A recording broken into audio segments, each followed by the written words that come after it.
They said she's not with us." That was the sentence that tore me out of the life I thought I still belonged to.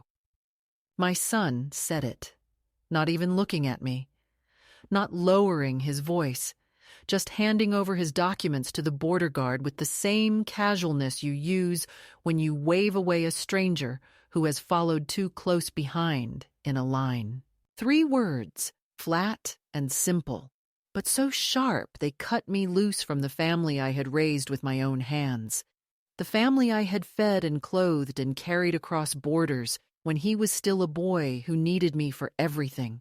At that moment, I felt my bones stiffen inside my coat, as if they had been hollowed out by cold. The guard's eyes slid from his face to mine, and something shifted in his posture. He checked my passport first, not theirs.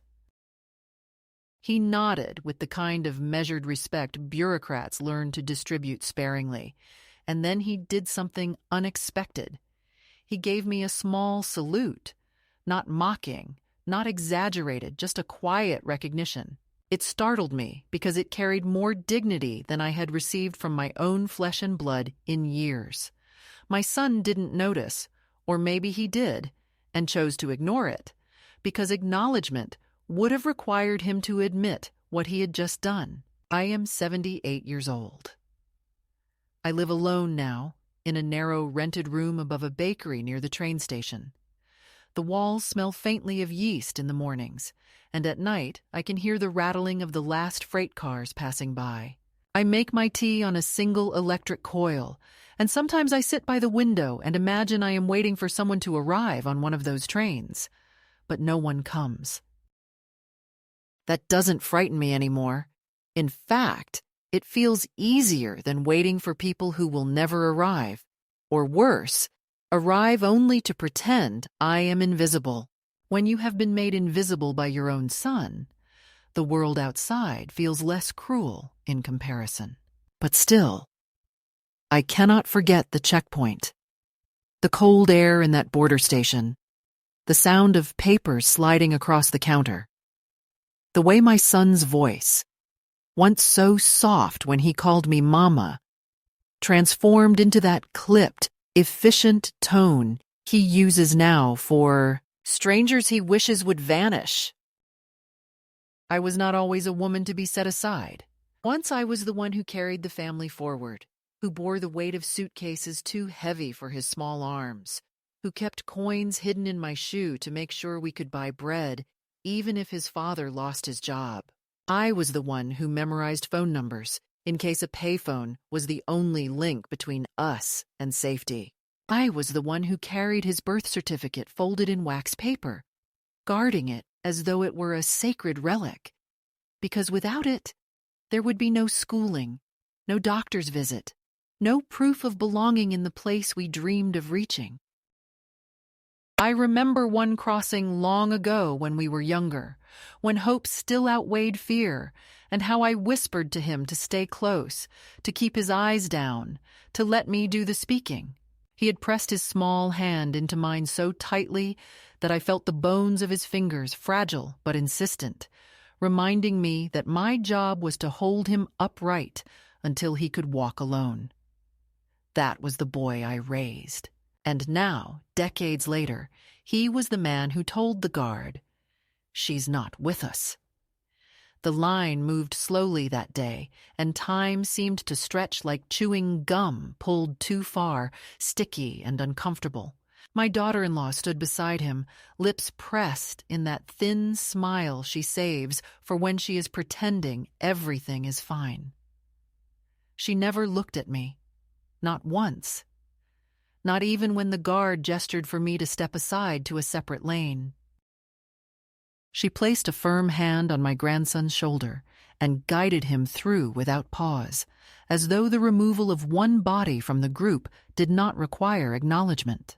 I watched the back of their heads, the way families often appear in airports or stations, clustered together, shepherded forward by parents who know where they are going. I used to be that shepherd. Now I was the discarded sheep. I stood there, clutching my handbag, the one with the broken zipper I had repaired twice already, because I do not like wasting money. Inside were my papers, my pills, a scarf folded neatly in case the air grew colder, and a single chocolate wrapped in foil I had meant to give my grandson during the trip. I did not take it out. He had not looked at me once, not even to ask if I was hungry, not even to wonder if I was keeping up with the line. My son's voice, calm and measured, floated back to me as he spoke to the guard about the family's itinerary, the hotel reservation, the purpose of their visit. Purpose. That word struck me as I stood there. Their purpose no longer included me. When the guard examined my passport, his brow softened. He noticed the dates, the stamps, the life etched into the pages. He did not rush. He asked if I was traveling alone, and before I could answer, my son said, "She's not with us." It was easier for him, I suppose, to cut the string cleanly than to acknowledge that I was both with them and not with them, both part of their blood and excluded from their circle. The truth is more complicated, and complicated truths make people uncomfortable. Better to erase, better to dismiss. But for me, standing in that sterile hall with its humming fluorescent lights and its smell of disinfectant, it was not easier. It was shattering. I wanted to speak, to correct him, to remind him of who I was, but my voice lodged in my throat. There is a kind of silence that comes not from weakness, but from the knowledge that words will not land where they should. I could have said, "I carried you across this border once when you were too young to know the difference between one country and another." I could have said, "I gave you the life that allows you to stand here now with your fine jacket and your expensive luggage and your polished wife who smiles without seeing me." I could have said, "I am the reason you are." But none of it would have changed the fact that, in his eyes, I was already a ghost. The guard stamped my passport and slid it back to me. His salute was small, almost hesitant, but it steadied me more than anything else that day. For 1 second, I was not invisible. For 1 second, I was acknowledged as a person with history, with weight, with presence. It is strange how dignity can arrive from the hands of a stranger while being stripped away by your own family. I held on to that moment like a rope, a fragile lifeline stretched across a chasm of rejection. Later, when I sat alone on the bench near the inspection hall, waiting without being told what to do, I felt the memory of those words settling into me. "She's not with us." I rolled them around in my mind, tasting their bitterness, trying to understand how a child I once protected could now protect himself from me. The answer was not in logic, but in the slow erosion of gratitude, the way love can be taken for granted until it calcifies into annoyance, until presence becomes burden. I was not a grandmother in their story that day. I was excess luggage, the kind airlines charge extra for, the kind people leave behind if the weight is too much. So that is where my story begins. Not in a cozy kitchen with photographs of grandchildren on the fridge, not in a sunny living room where family gathers around me for wisdom, but at a border checkpoint where my own son severed me with 3 words. I am 78. I live alone now. And though my room is small, and though my hands tremble sometimes when I button my coat, I hold my passport like proof of something no one can erase. That I still exist, stamped and acknowledged, carrying the memory of who I was and the painful clarity of who I am now. The moment of betrayal did not arrive with thunder or spectacle. It arrived quietly, with the polite firmness of an official voice confirming what I already suspected but did not want to believe. The guard, after stamping my documents and handing them back with that subtle salute, glanced at the screen before him, his finger moving along the list of travelers connected by one booking number. He hesitated, then looked up at me again with a kind of careful compassion that almost embarrassed me. "Ma'am," he said gently, "your family has been processed separately. Their documents are filed together, but yours is not attached to theirs." It was a simple sentence, but the weight of it was enough to press me deeper into the hard plastic chair where I sat waiting. My son had not simply misspoken in the line, had not merely made a momentary slip when he said I wasn't with them. He had formally, deliberately structured it that way. Their reservation had been made, without me included. Their journey had been logged as if I were a stranger who happened to be walking in their shadow. That was the confirmation, the quiet act of exclusion that hardened into fact the very moment it appeared on the screen. I asked the guard, in a voice lower than I expected. "So I am traveling alone?" He nodded slowly, as though trying to soften the truth. "Yes, ma'am. That is how it appears." My son did not turn, did not even glance back over his shoulder to gauge whether I had heard this verdict. His wife was already guiding the children ahead, her manicured hand resting firmly on the shoulder of the eldest, steering him through the final gate toward the promise of the trip they had planned. My son followed, suitcase in one hand, his other arm casually adjusting the strap of his leather satchel, the same satchel I had once admired in a shop window, and quietly slipped him money to buy. That detail stung in the moment, because I remembered the day I gave him the envelope of cash, telling him, "Buy it for yourself, Daniel. You deserve something nice." He had smiled then, a genuine boyish smile. But the man at the border did not carry any trace of that expression. He moved forward with the confidence of someone who believed he had nothing to explain. I remained seated. Time slowed. The hall around me filled with other families shuffling through the process, children whining, parents fumbling for documents, luggage wheels rattling across the tiled floor.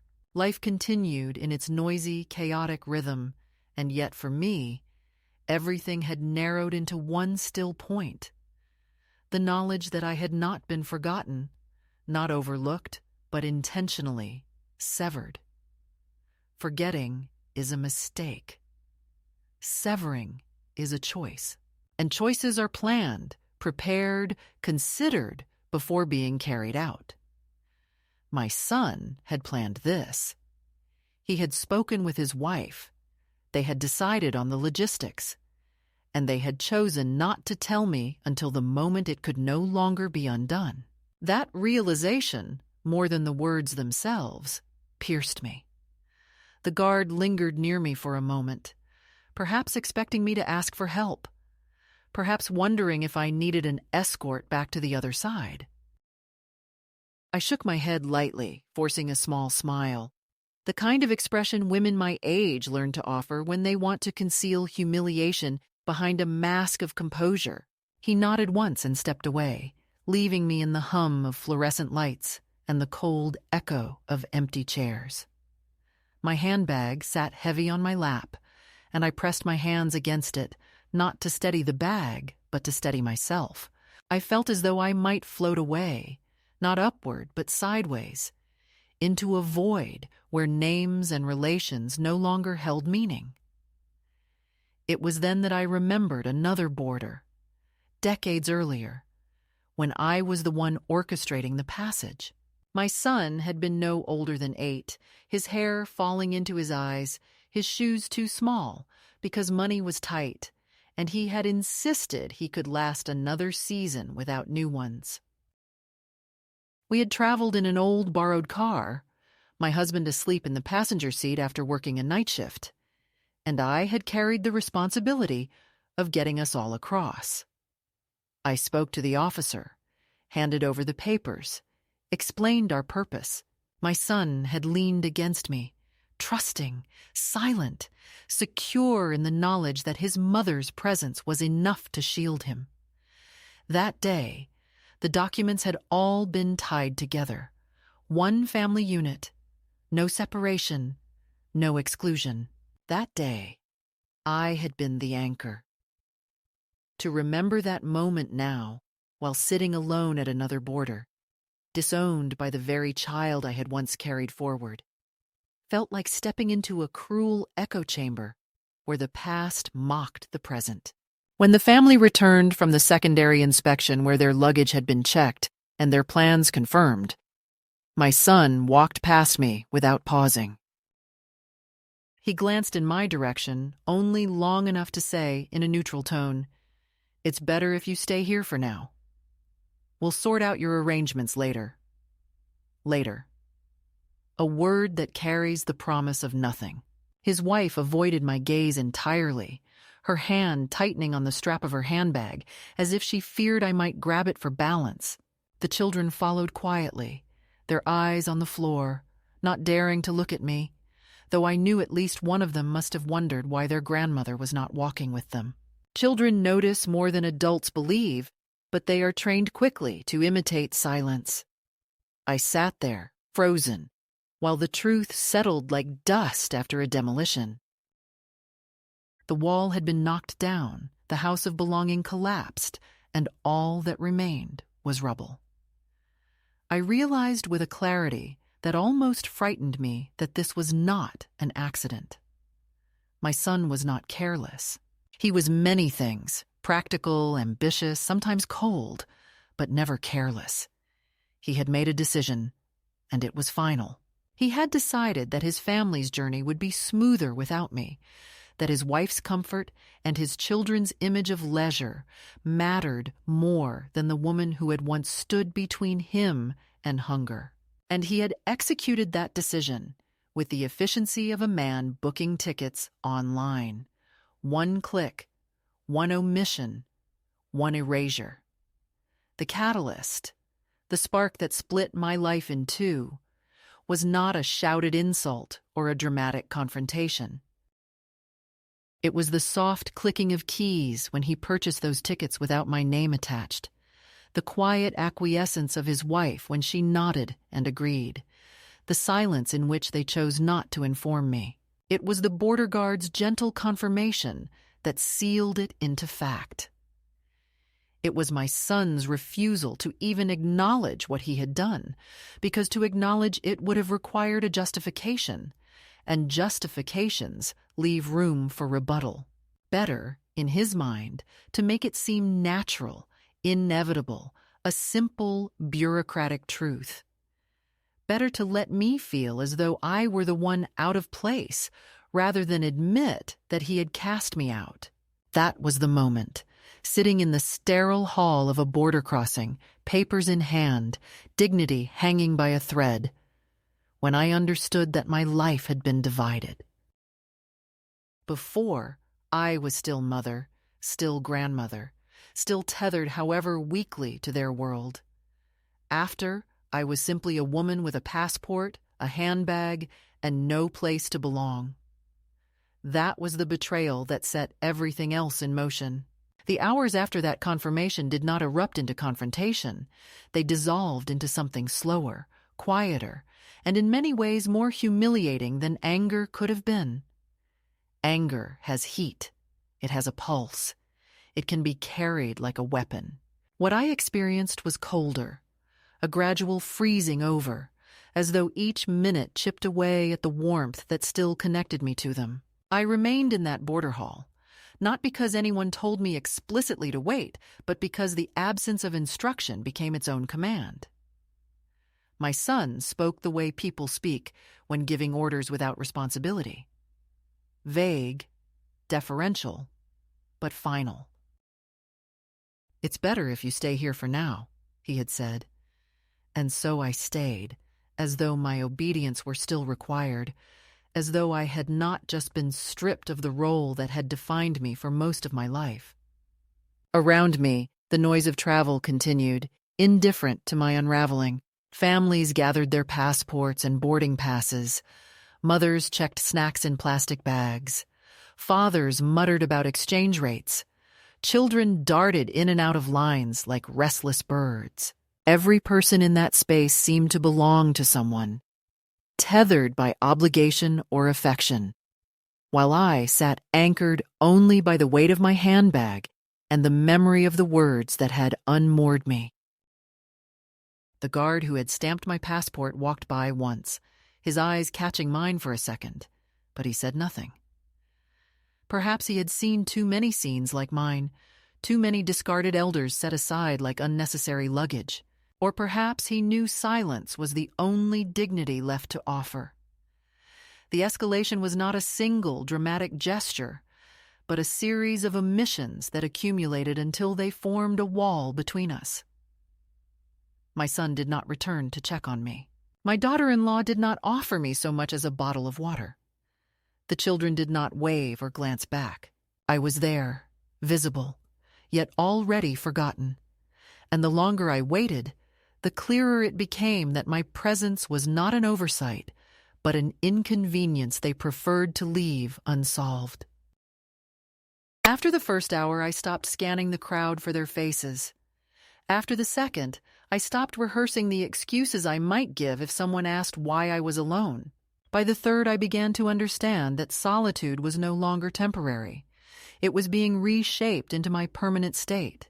I thought of the chocolate wrapped in foil inside my bag, the small gift I had planned to slip into my grandson's hand when he grew restless on the journey.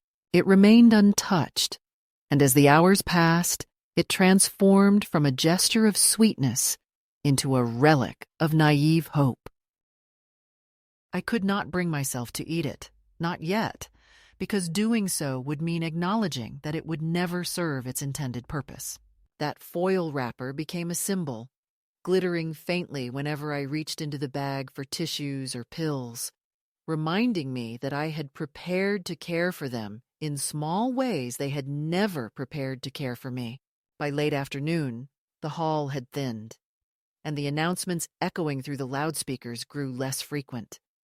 I was still sitting, still waiting, though by then I no longer expected anyone to return.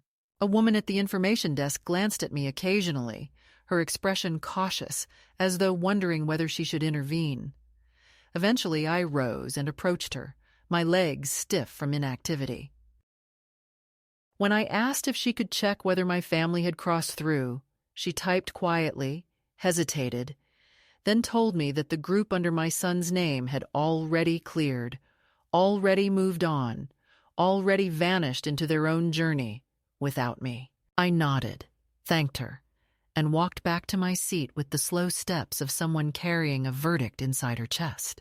The escalation was in the details. The way my phone remained silent in my bag, no messages arriving to explain or apologize. The way my son's face, when last I saw it, was composed into a mask of neutrality, a man avoiding confrontation, not out of kindness, but out of convenience. The way my daughter-in-law's hand tightened on her child's shoulder, steering him away from me as though I were a figure best left unacknowledged. Each detail on its own could have been forgiven, dismissed as fatigue or oversight, but together they formed a pattern too deliberate to ignore. And in that pattern, I saw the shape of my future. Diminished, excluded, managed into silence. I tried to imagine what they were doing at that very moment. Perhaps checking into a hotel with clean sheets and a view of the water. Perhaps ordering room service, my son sipping a drink while his wife unpacked their coordinated outfits, the children flopping onto the bed with their phones. I wondered whether they spoke of me, whether my absence was explained as a logistical mishap or brushed aside altogether. I wondered whether my grandson asked where I was, and if so, what answer he was given. "She's resting?" perhaps. Or she'll join us later. Lies are easy to feed to children when they are busy with screens and snacks. But the truth is harder to smother when it echoes in the mind of the woman left behind. The fluorescent lights in the hall buzzed faintly, and the air grew colder as evening approached. I wrapped my scarf around my shoulders, not for warmth, but as a gesture of self-protection, as though the fabric could shield me from the shame that prickled across my skin. I realized then that shame was the tool they had handed me, the invisible leash that would keep me from making a scene. They knew I would not shout, would not demand answers, would not create a disturbance that might embarrass them. They trusted my dignity to be their alibi, and I gave it to them because I could not bear the thought of reducing myself to a spectacle in front of strangers. The longer I sat, the more I understood that invisibility is not sudden, it is incremental. It begins with small exclusions, a conversation you are not part of, a meal you are not consulted about, a trip booked without your input. It grows in silence, in the spaces where your name is not spoken, in the glances that slide past you as though you are furniture rather than family. And then one day, it crystallizes into a moment like this, at a border where your very existence is denied, and you realize that the process has been underway for years. You were being erased slowly, so slowly that you mistook it for aging, for the natural order of things, until suddenly you see it for what it is, a decision made by those you love to carry forward without you. By the time the information desk closed and the lights dimmed in the hall, I had stopped waiting altogether. I sat with my passport in my lap, staring at the ink of the recent stamp as though it might provide guidance. It was proof of passage, proof of identity, proof that I still belonged somewhere, even if not with them. That realization was small, but it mattered. I understood that night that I could not return to the place I had been. I could not step back into the role of grandmother as convenience, mother as burden. Something had shifted irreversibly, and though I did not yet know what path lay ahead, I knew the path behind me was gone. The escalation, then, was not the abandonment itself, but the quiet recognition that followed. It was the slow dimming of hope, the steady weight of silence, the realization that my waiting was not a pause, but an ending. And once I saw that truth clearly, I knew I could no longer sit on that bench like an obedient child. I had to stand, to move, to carry myself across a border of my own choosing. I did not leave the border hall in a rush, nor with the energy of defiance, but with the slow, deliberate steps of someone who knows that standing still any longer would mean dissolving entirely. My body ached from the hours of waiting, my knees stiff, my back heavy, but the ache was more than physical. It was the ache of being tethered to a chair where dignity had no air left to breathe. I rose quietly, gathered my bag, pressed the passport into the inside pocket of my coat, and walked toward the exit as though I were simply another traveler, no different from the families pulling their suitcases behind them. And in that moment, I realized I was no longer waiting for someone to come back for me. The shift was not loud, not even fully conscious, but it was real. I stopped expecting to be retrieved and began moving under my own command, however small and uncertain that command might be. Outside, the air was sharp, colder than I had anticipated, and the wind carried the dry scent of asphalt mixed with faint exhaust from buses idling nearby. I stood under the awning for a moment, my scarf pulled tight around my neck, and I allowed myself to simply breathe. Long, slow breaths that reminded me I was alive, not because someone had claimed me, but because I still inhabited my own body. That was the first taste of freedom, bitter and trembling though it was. I walked slowly toward the station, not with any destination in mind, but with the need to be somewhere that was mine, even if only temporarily. I had no plan, no reservation, no clear map. But what I did have was my passport, a bank card, and the memory of another time when I had crossed this same kind of threshold. Except then it was for him, for my son, to carry him into a life where he could be safe. Now I crossed it for myself. As I walked, the memory sharpened. Decades ago, when he was still a boy, I had held his hand so tightly his small fingers turned red. He had been restless in the long line, asking when we would arrive, when we would eat, when he could rest. I had soothed him with stories, with promises that the place beyond the barrier would be better, that once we were through, he would see new streets, new houses, new schools. I had been his anchor, the one who knew what to say, who carried the papers, who bore the fear in silence so he would not have to feel it.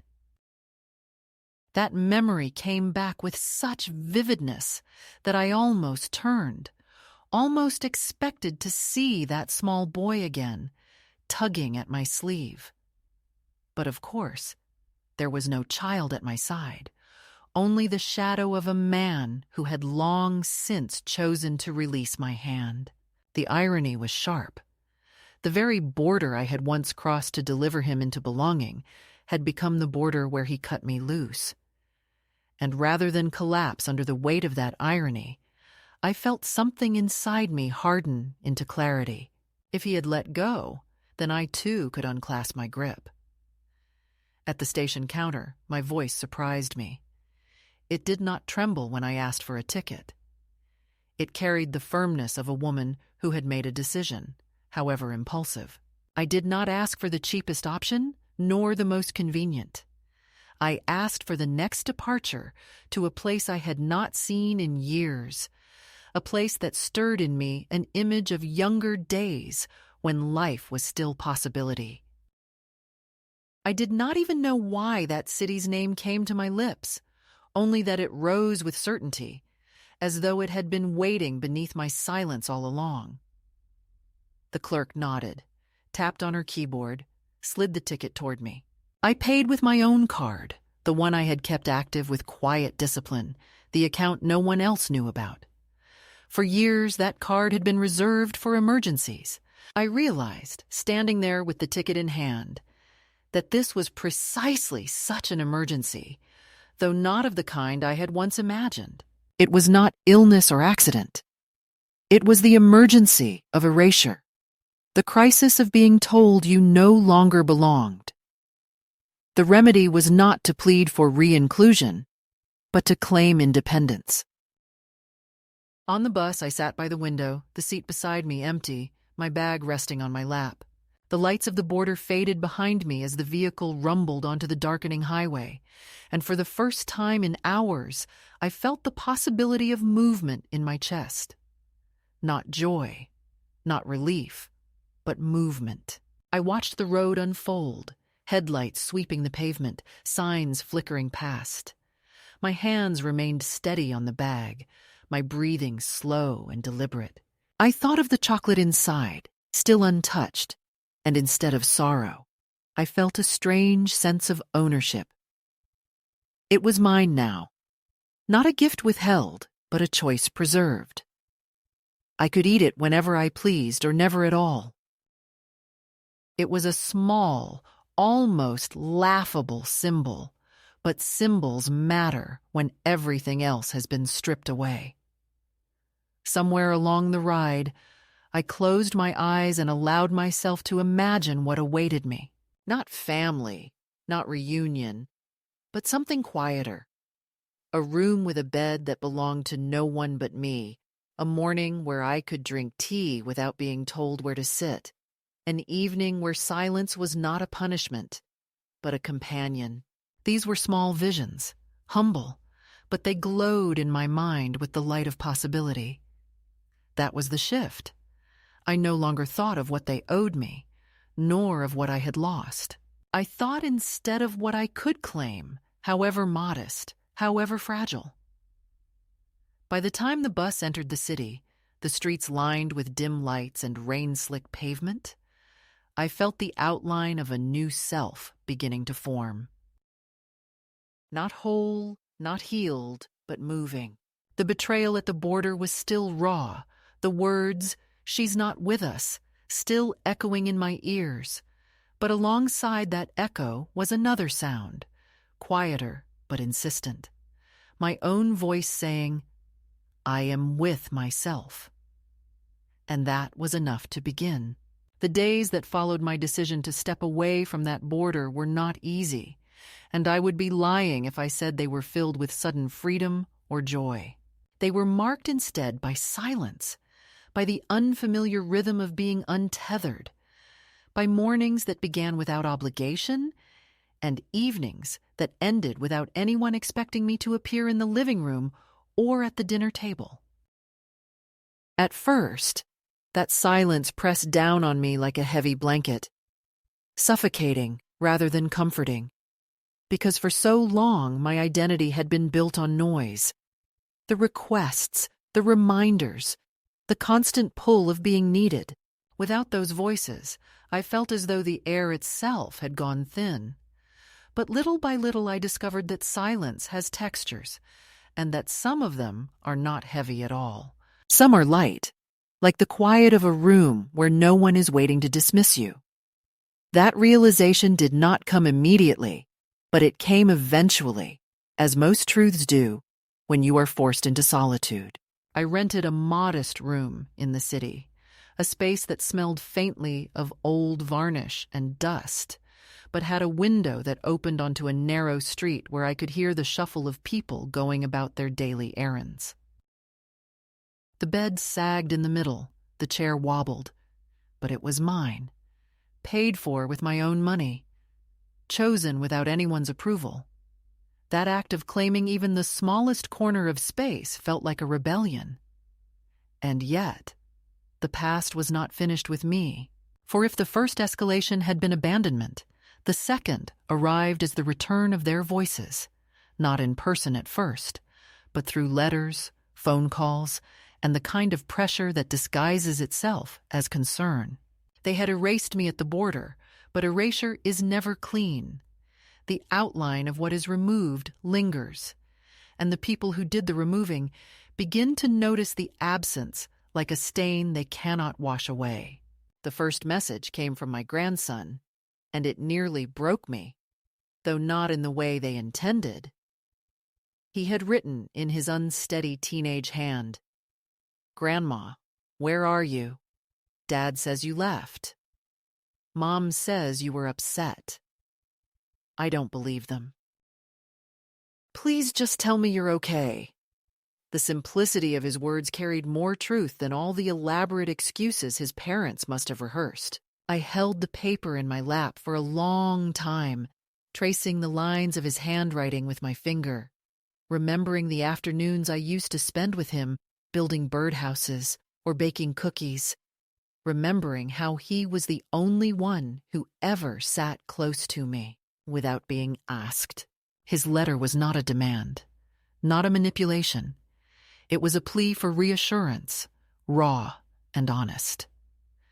For a moment, I considered packing everything, returning to the place I had fled, just to hold him and prove that I was still real.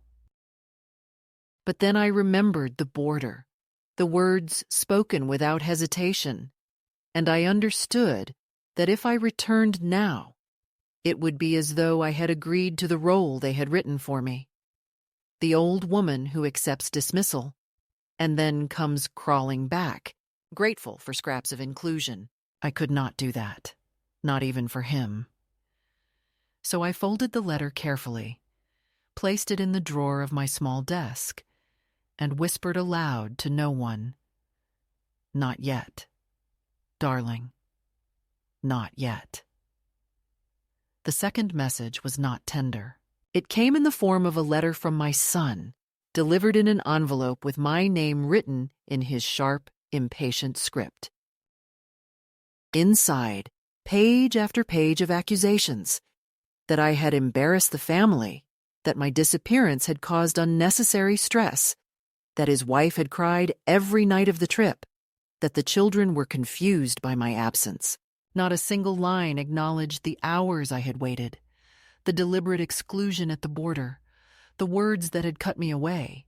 Instead, the letter twisted the narrative until I was the one guilty of abandonment, as though my silence had been the original wound and not the bandage placed on the wound they had inflicted.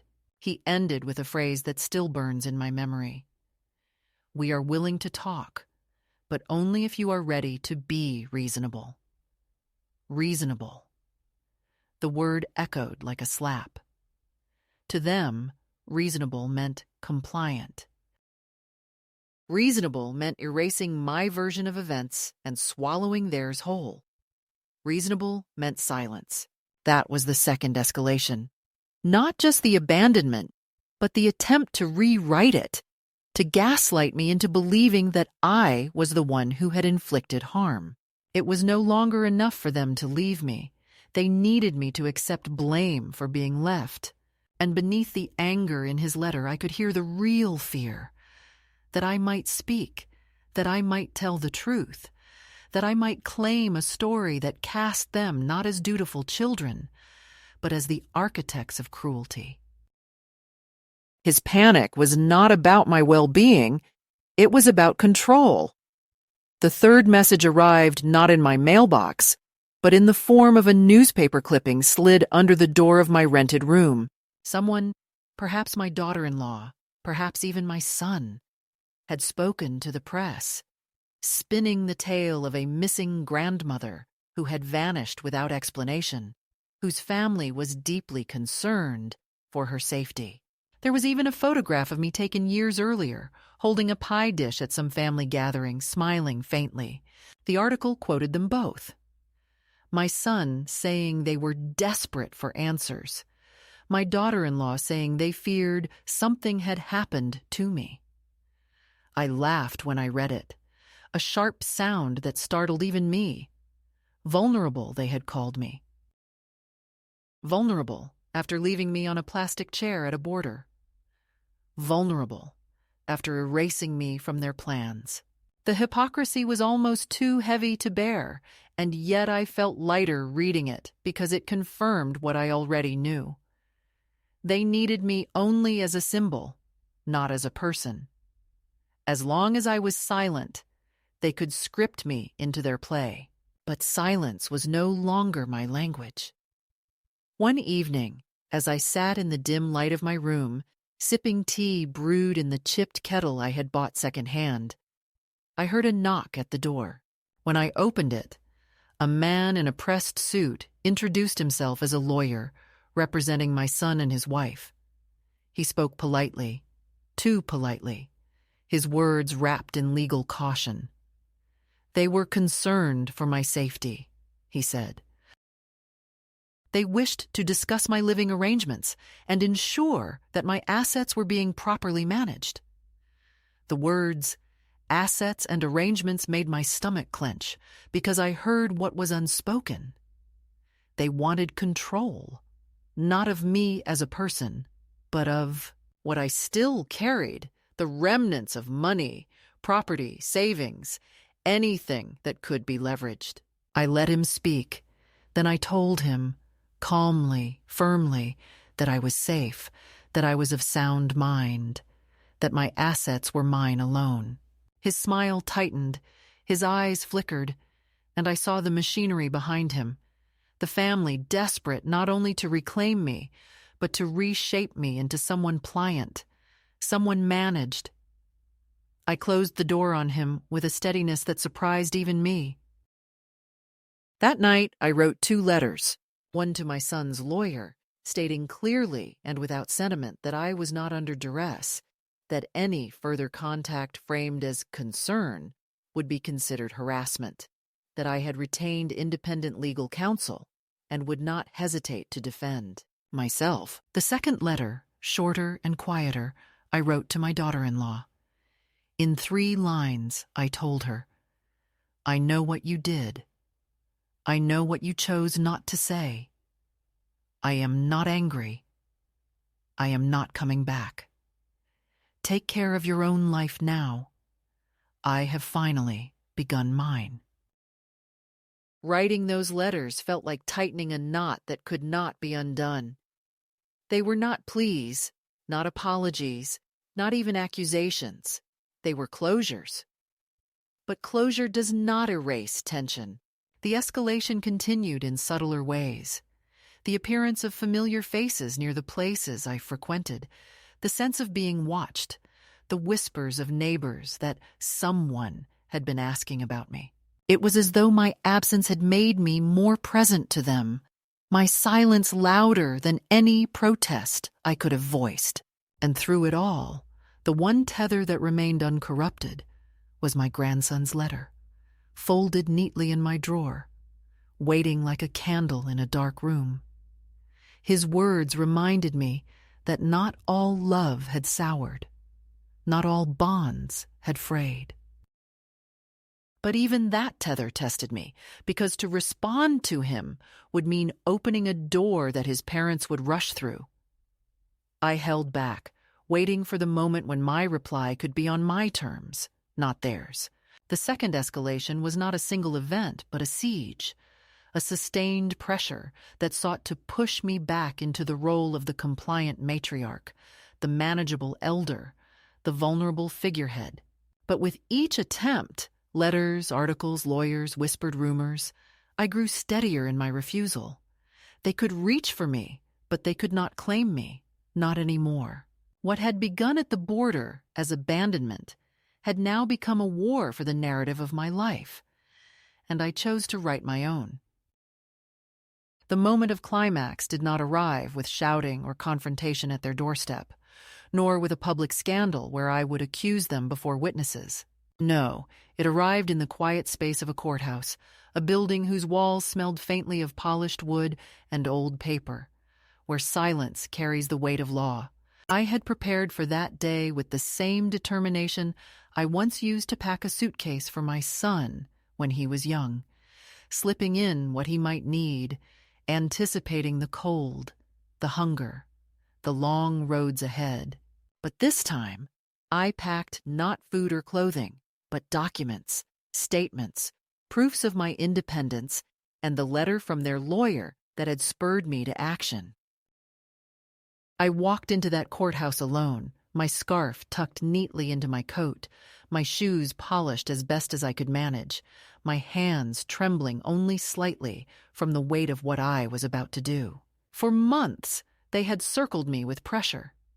The letters demanding explanations, the whispers in the neighborhood, the legal threats disguised as concern.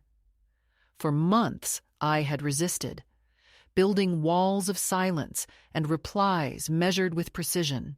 But resistance alone was not enough. They still believed they could wait me out, that eventually I would yield, that the years of conditioning, of being the mother who sacrificed, the grandmother who complied, would reassert themselves.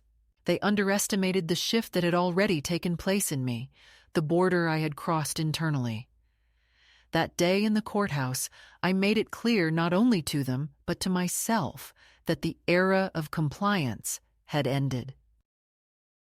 I filed the documents that severed their claim over my life.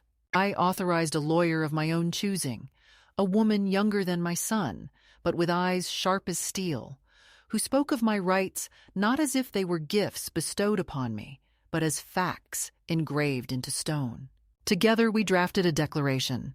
I was of sound mind, in control of my assets, responsible for my own choices, unwilling to return to a household where I was treated as expendable. It was not a lawsuit for money, nor for property. It was a statement of self, a legal confirmation that the bonds they sought to twist into chains were in fact broken. When I signed my name at the bottom, my hand steadied, as though it had been waiting decades for this moment. But the legal papers were not the only act of reclamation. That evening, after leaving the courthouse, I went to the post office and mailed a letter to my grandson. This time, I did not hold back out of fear of his parents intercepting it. Nor did I disguise my truth in polite evasions. I wrote to him plainly, telling him that I was safe, that I had not disappeared, that what he had been told about me was not the whole story. I did not pour venom into the page because he was too young to carry the weight of his parents' cruelty, but I told him enough so that one day, when he was older, he would know I had not abandoned him. I told him I loved him, that I was building a life where I could be free, and that one day, if he wished, he could find me on his own terms, not through the filter of their lies. As I sealed the envelope, I felt a rush of something I had not felt in years, the certainty that I was shaping my own legacy. The true climax, however, came not with signatures or stamps, but with the act of turning away from them once and for all. When my son called after weeks of silence, his voice sharp with frustration, softened only by the hollow performance of concern, I answered. I listened as he spoke of misunderstandings, of family duty, of the shame my behavior had caused. He tried to weave a narrative in which he was the injured party, in which my independence was framed as cruelty, in which my silence was painted as abandonment. I let him finish, let him spill his rehearsed words into the line. Then I told him, calmly and without tremor, that I was no longer his burden to manage, no longer his symbol to display, no longer his mother in the sense he demanded. You released me, I said, my voice steady. At the border, with your own words, you released me. I am only honoring the truth you spoke. There was a long silence on the line, broken only by his shallow breath, and then the call ended. I did not call back. That was the climax. Not a battle won through force, but a boundary drawn so cleanly it could not be crossed again. By taking legal action, I had stripped them of the tools they sought to use against me. By writing to my grandson, I had reclaimed the narrative they tried to twist. By answering that call and refusing to bend, I had spoken the truth aloud, a truth that could not be erased. The act was irreversible, like the border I had once crossed carrying him in my arms. Except this time, I crossed alone, for myself, into a country where my dignity belonged solely to me. When I returned to my small room that night, I laid the signed documents on the table beside my passport. 2 items, side by side. One that proved my existence to the world, another that proved my independence to those who had tried to deny it. I looked at them for a long time, the ink still fresh, the weight of paper so much heavier than its physical form. It was not triumph I felt, nor vengeance, but something quieter, more enduring. It was finality. The ties that once bound me to their approval had been severed. I was no longer pleading to be seen. I had seen myself. In the weeks that followed, the noise around me softened, not because the world had become kinder, or because my son had suddenly transformed into someone capable of remorse, but because I had stepped beyond the reach of their voices. It was as if, by drawing a line that could not be crossed, I had entered a new country where their words no longer carried jurisdiction. My room, small and imperfect as it was, became a sanctuary. Each morning, I woke to the faint scent of bread from the bakery below. Each evening, I closed my curtains against the yellow glow of the street lamps, and in between those hours, I began to learn what it meant to live without waiting. Waiting had been my occupation for so many years, waiting for my son to call, waiting for an invitation, waiting for acknowledgement, waiting for gratitude. Without that constant suspension, time began to belong to me again, and I filled it with small rituals that were mine alone. I discovered a secondhand bookshop 2 streets away and spent afternoons wandering among shelves that smelled of dust and ink, running my fingers across the spines of novels I had once meant to read, but never had the chance. I bought 1 or 2, carrying them home in a paper bag, and found that the words of strangers could keep me company in ways my family no longer could. I walked through the park at dusk, listening to the chatter of birds settling into trees, and sometimes I stopped to watch children playing, not with envy, but with a kind of detached tenderness, as though I were observing life rather than yearning for it. There was freedom in that too, to witness without the ache of expectation. The passport remained on my desk, its stamp still fresh, its pages heavy with the record of where I had been. Beside it lay the legal documents that bore my name, proof that I belonged to myself. Together they became symbols not of travel or bureaucracy, but of survival. Whenever doubt tried to creep in, whenever I heard the whisper in my mind that perhaps I had been too severe, too unyielding, too proud, I looked at those papers and remembered the border, the bench, the silence, the words spoken so easily by the child. I had once carried, "She's not with us." Those words could not be taken back, but I had chosen to transform them. They no longer meant exile, they meant release. Sometimes I thought of my grandson, of the letter I had sent him, and I wondered what he felt when he read it.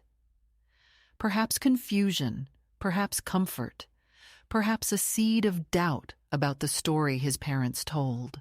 I did not expect him to come to me now, not while he was still so young and so bound to their household, but I allowed myself to imagine a future where he might seek me out, not out of obligation, but out of choice. If that day came, I would greet him with open arms, not as someone reclaiming what was stolen, but as someone offering a safe harbor. Until then, I would wait, not in despair, but in patience, because patience is different when it is chosen rather than imposed. I no longer rehearsed speeches in my head, no longer plotted how to make them understand, no longer wasted my nights wishing for apologies that would never come. Instead, I began to write. Not letters this time, but fragments of memory, pages that told the story in my own words. I wrote about the border, about the plastic chair, about the chocolate wrapped in foil that still sat in my drawer. I wrote about carrying my son across another crossing years ago, about the feel of his small hand in mine, about the irony of being released by the same voice that had once called me Mama with such need. These pages were not for them, nor even for my grandson, but for myself, a record that my life had weight, that my voice existed, that I would not be erased quietly. As the seasons shifted, I noticed changes in myself. The fear that had once clenched my chest began to loosen. The bitterness that had burned at night began to cool. And in its place grew a steadier strength, one not born of anger, but of acceptance. Not resignation, but acceptance. The ability to see the truth without shrinking from it. I understood finally that the betrayal had cut deep, but it had also cut me free, and in that freedom was a strange, unexpected peace. I did not forgive them, for forgiveness is a gift they had not earned, but I did not carry their weight any more either. I placed it down, gently, and walked forward without it. So now, when I sit by my window at night and watch the trains rumble past, I do not imagine someone arriving for me. I imagine instead the movement itself, the endless crossings, the proof that borders are both barriers and beginnings. Mine was a border that ended one life and began another. And if there is another woman sitting somewhere tonight, holding her own silence like a burden, wondering whether she still exists because her family has declared her unnecessary. I would tell her this: if they say you are not with them, then be with yourself. That is not loneliness, that is strength. That is the beginning of freedom.